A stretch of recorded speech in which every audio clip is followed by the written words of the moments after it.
میں کہتا ہوں ہماری ان بہنوں سے، آج تم جلسہ میں اس دینی مجلس میں آئی ہو جلسہ سننے کے لیے، دینی باتوں کو سننے کے لیے تم آئی ہو، بہت بہت اچھی بات ہے۔ لیکن جب تم میلوں میں جاتے ہو اور جب تم بڑے بڑے تماشاؤں میں جاتے ہو، کھیل کود کے میدان میں ہزاروں کی تعداد میں تم جمع ہو جاتی ہو، اور تم جب بیاہ شادی میں ننگی ہو کر پھرتی ہو، تو تم کس کو خوش کرنے کے لیے ایسا کرتی ہو؟ آج آدھا گھنٹہ ادھر آ گئی ہو کہ اللہ خوش ہو جائے آدھا گھنٹے میں، اور تمہارے 24 گھنٹے کی جو زندگی ہے وہ بے حیائی کے ساتھ زندگی گزر رہی ہے، گناہوں کے ساتھ زندگی گزر رہی ہے، اللہ کی نافرمانیوں کے ساتھ زندگی گزر رہی ہے، شوہر کی نافرمانیوں کے ساتھ زندگی گزر رہی ہے، گناہوں پر گناہ تم کر رہی ہو۔ میرے بھائیوں، بزرگوں، دوستوں، تم جو اپنی خواہشات پوری کرنے میں مست اور مگن ہو، بولو یہ کس کو خوش کرنے کے لیے؟ تو ہمارا آدھا عمل تو آدھا کیا، میں اگر کہوں کہ 2% عمل بہت مشکل سے جو ہم اللہ کو خوش کرنے کے لیے کرتے ہیں، اور 98% یعنی 98% جو ہمارا کام ہے وہ تو دنیا داری کے لیے ہے، وہ تو دنیا داری کے لیے جو کچھ کیا جاتا ہے، خواہش پوری کرنے کے لیے جو کچھ کیا جاتا ہے، شوق پورا کرنے کے لیے جو کچھ کیا جاتا ہے، موج مستی کے لیے جو کچھ کیا جاتا ہے، وہ سب شیطان کا عمل ہے۔ تو 98% جو ہم نے کام کیا ہے وہ کس کو خوش کرنے کے لیے؟ شیطان کو خوش کرنے کے لیے۔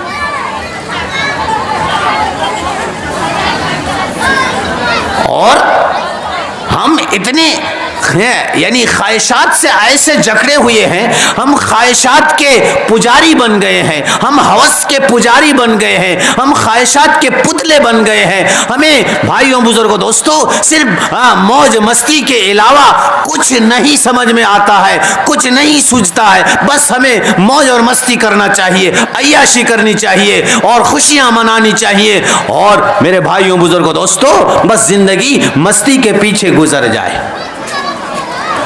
اور افسوس اس بات پر ہے کہ ہم نے اس شریعت کو، اس دین کو، قرآن اور حدیث کو ہم نے تو تماشا بنا لیا ہے، ہم نے تو اس کو مذاق بنا لیا ہے، ہم نے تو اس کو مسخرہ بنا لیا ہے، ہم نے تو اپنا یہ دین اسلام کو اپنا تابع بنا لیا ہے کہ یہ دین اسلام جو ہے ہمارے تابع بن جائے۔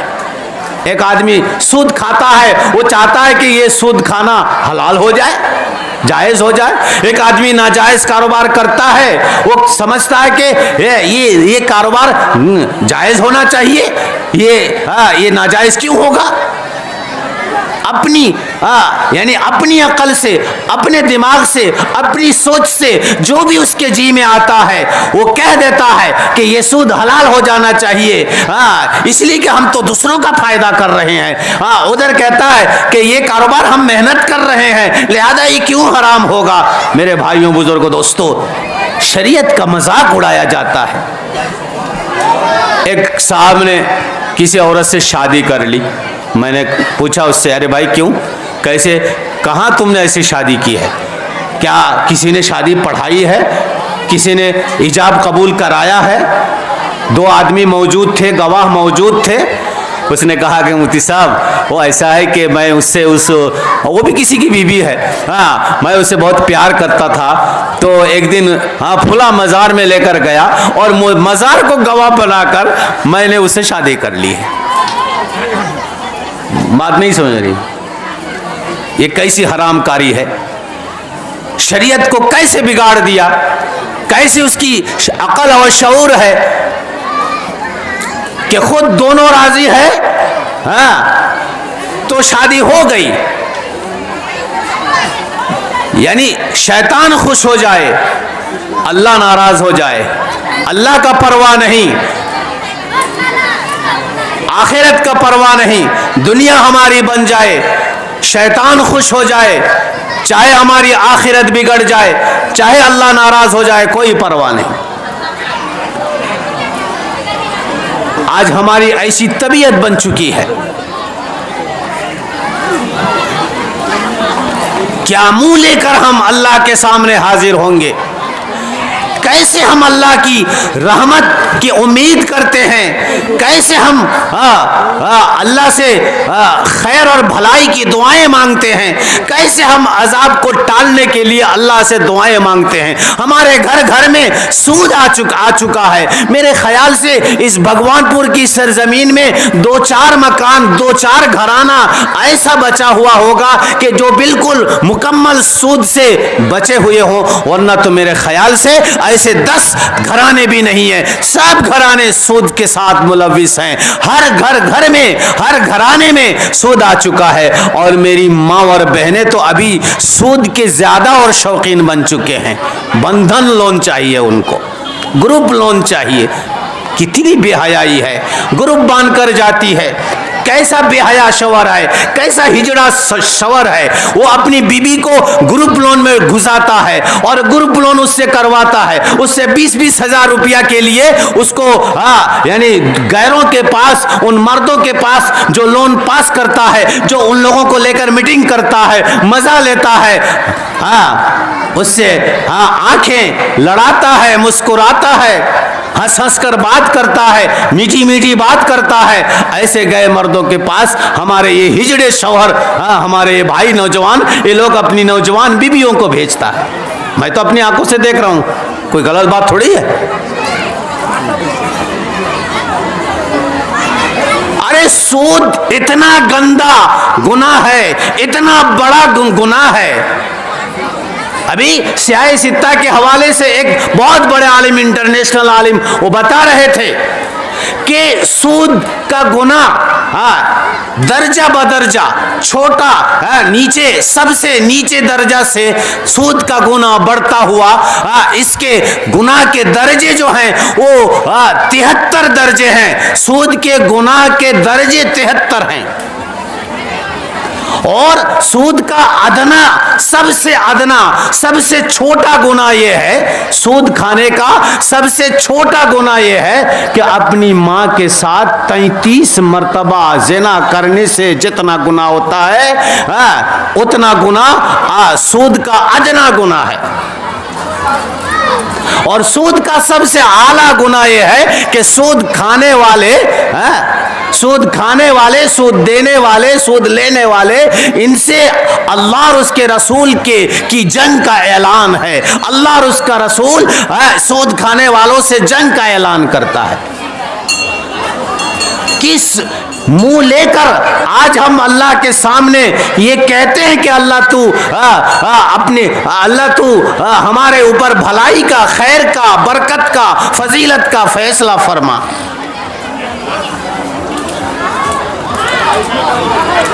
میرے بھائیوں، بزرگوں، دوستو، یہ تو ایک گناہ ہے. میں ہلکا سا بولا کہ آج ہمارے اس علاقے میں کیا ہو رہا ہے.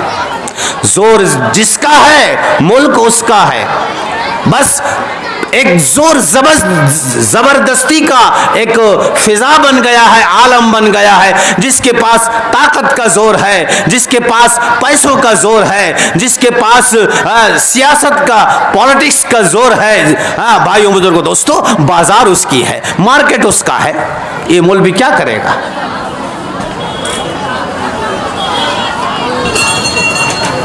ظلم پر ظلم ہو رہا ہے، ستم پر ستم ہو رہا ہے، گلا گھونٹا جا رہا ہے غریبوں کا، مظلوموں کا. لیکن کوئی بولنے والا نہیں ہے، کوئی آواز اٹھانے والا نہیں ہے. اور ہم مولویوں کو تو ہماری زبان میں کہتے ہیں نا پوٹھی مچھلی، یہ تو ہم کو پوٹھی مچھلی سمجھتے ہیں. 2 انگلی میں دبا دیں گے.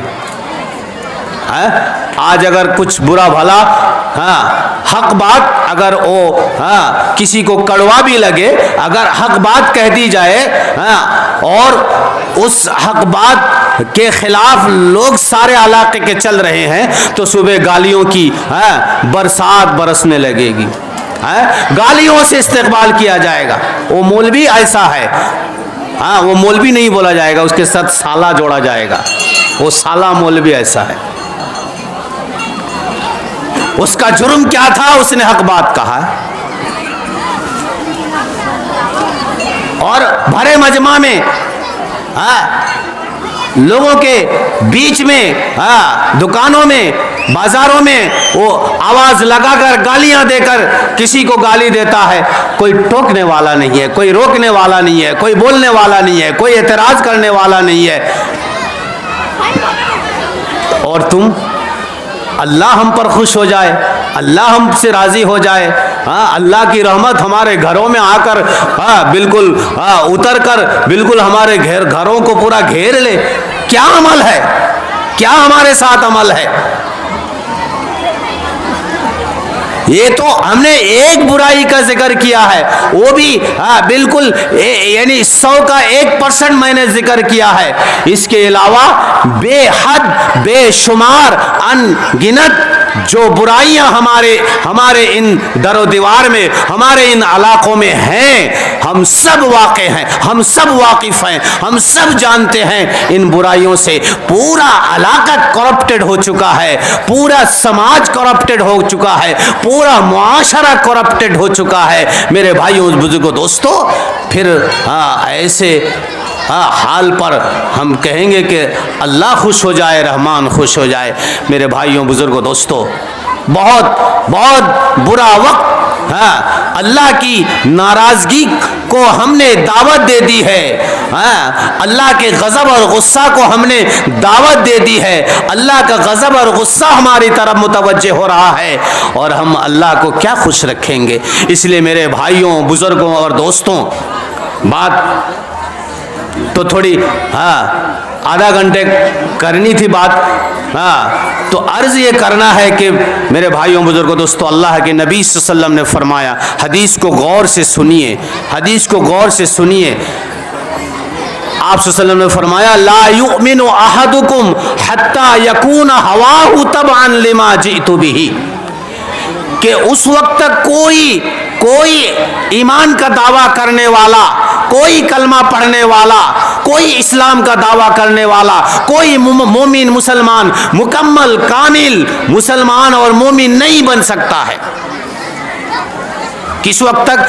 جب تک لا یؤمن احدکم حتی یکون ہواہ تبعا لما جئت بہ. آپ صلی اللہ علیہ وسلم فرماتے ہیں جب تک اس مسلمان کی ساری خواہشات، اس کی ساری مرضیات، اس کی ساری خواہشات میرا لایا ہوا دین کے تابع نہ بن جائے. ہماری خواہشات، ہماری مرضیات، ہمارے اختیارات جب تک اللہ کا بھیجا ہوا دین، نبی کا لایا ہوا دین کے تابع نہ ہو جائے، نبی کی لائی ہوئی شریعت کے تابع نہ ہو جائے، نبی کی بتائی ہوئی سنت کے تابع نہ ہو جائے، اس وقت تک وہ مسلمان جو اسلام کا دعویٰ کر رہا ہے، وہ مومن جو کلمہ پڑھنے کا دعویٰ کر رہا ہے، وہ مومن مسلمان کامل اور مکمل مسلمان نہیں ہو سکتا ہے. اور آج ہم الٹا کہتے ہیں کہ یہ دین اسلام ہمارے مرضی کے تابع ہو جائے، ہمارے منشا کے تابع ہو جائے، ہمارے اختیار کے تابع ہو جائے، ہمارے شوق کے تابع ہو جائے، ہماری عقل کے تابع ہو جائے، ہماری سوچ کے تابع ہو جائے. یہ صرف ہماری بے وقوفی ہے، حماقت ہے. میرے بھائیوں بزرگوں دوستو، یہ کوئی عقل مندی کی بات نہیں ہے، یہ کوئی عقل مند لوگوں کی، دیندار لوگوں کی سوچ نہیں ہے. اس لیے آج ہم یہ عزم کریں کہ ایک ایک برائی کو ہم چھوڑیں گے، اور کوئی بھی کام دین اسلام کا جس کو ہم دین سمجھ کر رہے ہیں، جب تک ہم کسی صحیح عالم دین سے اس کا مسئلہ معلوم نہ کر لیں، اس وقت تک ہم اس کو دین سمجھ کر نہ کریں. میرے بھائیوں بزرگوں دوستو، اگر کوئی عالم دین اس کام کو صحیح بتاتا ہے کہ شریعت میں اس کی اجازت ہے، جائز ہے تو کرو،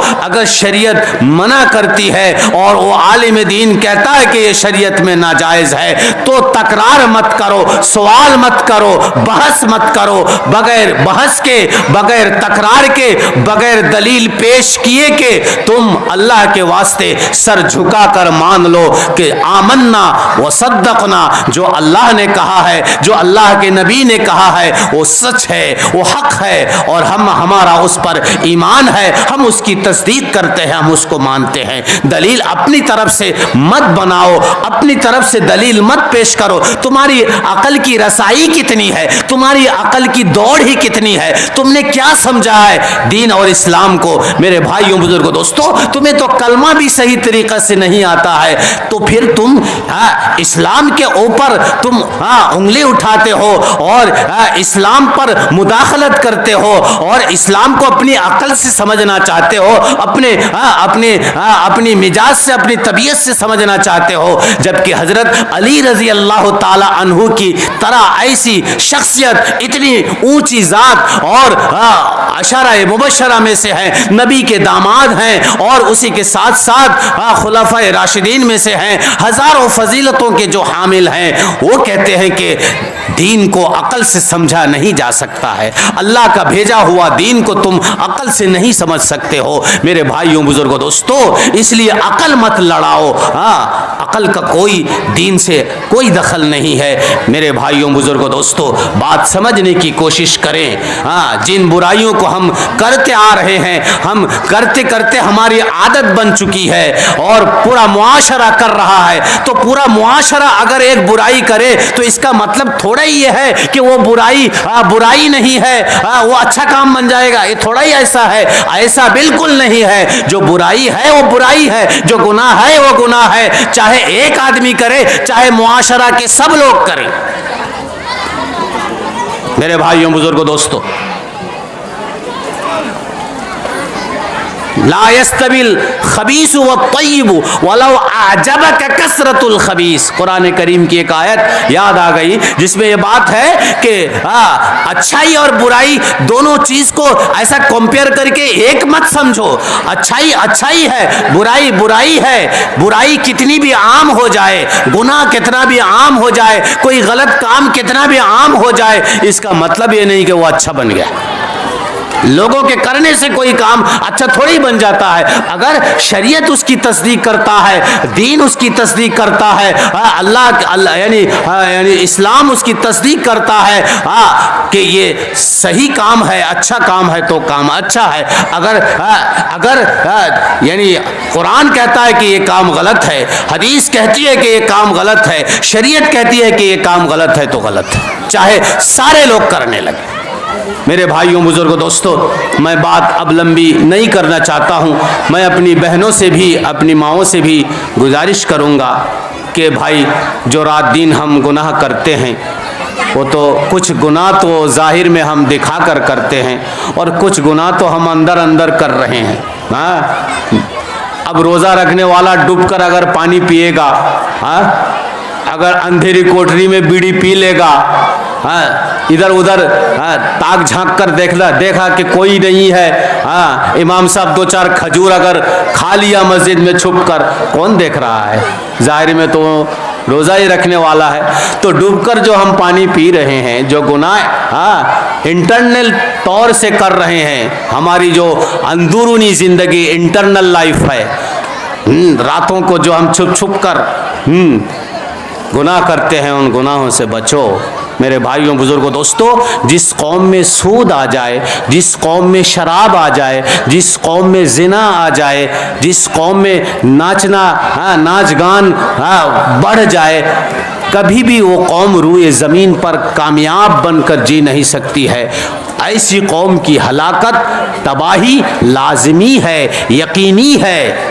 کوئی طاقت اس قوم کی تباہی کو روک نہیں سکتا, اس قوم پر عذاب آنے کو دنیا کی کوئی طاقت روک نہیں سکتی. اس لیے میرے بھائیوں بزرگوں دوستو, آپ تمام حضرات سے میری درخواست ہے کہ اللہ ہم سب کو ہدایت فرمائے. اور میں اس کلب والے دوستوں سے, چھوٹے چھوٹے نوعمر نوجوان بھائیوں سے میں یہ اپیل کروں گا کہ آئندہ ان پروگرام کے ساتھ جلسہ مت کرو. جلسہ کرو لیکن یہ کھیل کود تماشا کے ساتھ پروگرام اگر نہ کیا جائے جلسے کا تو یہ بہتر ہے. اس کا مطلب یہ نہیں ہے کہ مفتی صاحب نے ایسا کیا ہے تو ہم ڈینس کروائیں گے, ہنگامہ کروائیں گے. یہ تو بہت دلیری کی بات بات ہے, بہت گناہ کا کام ہو گیا. نہیں, ایسا نہیں. جلسہ دوسرے وقت پر کرو, کھیل کود اگر نہ کراؤ, کوئی اور سماجی کام جو شریعت کے حدود میں رہ کر اگر اس کی گنجائش ہے وہ اگر کرا لو, یا علماء دین سے مشورہ لے کر کوئی اور کام کرا لو, جو جتنا کھیل کود شریعت کے مطابق ہو سکے اتنا کروا لو, تو یہ اور بہتر بات ہے میرے بھائیوں, بزرگوں, دوستوں. اس لیے میں یہیں پر اپنی بات پوری کرتا ہوں.